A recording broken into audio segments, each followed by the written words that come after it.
So if you've got your shoulder, an injured shoulder, one of the first and easiest things you can do is actually called the pendulum. So the idea with the pendulum, and please don't hurt yourself, so if you need to lean on the wall, lean on the wall, or if you're happy just to bend over, you can just bend over, is you want to be able to move forward like that and relax the arm.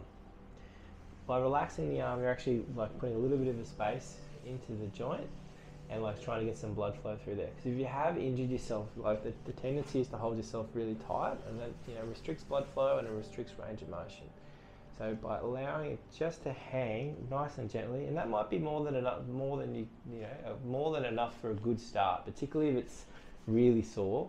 Making sure that you've seen your health professional, and if you have had a major injury, you're not doing anything that you're not allowed to do. But let's just say you've got a sore shoulder, just allowing that to drop, and then gently start moving it in a circle like a pendulum.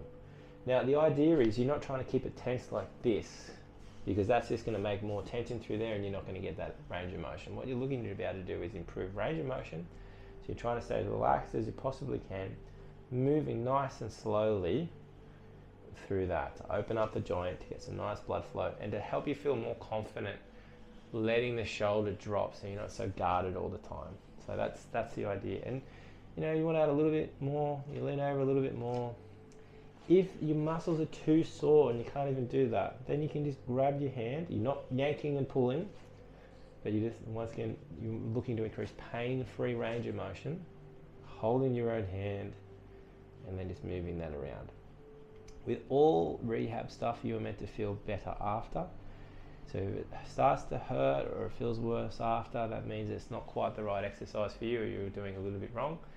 But the idea is it's going to get some blood flow through there, it's going to open up the joint space, get the muscles to relax, so you should feel better after.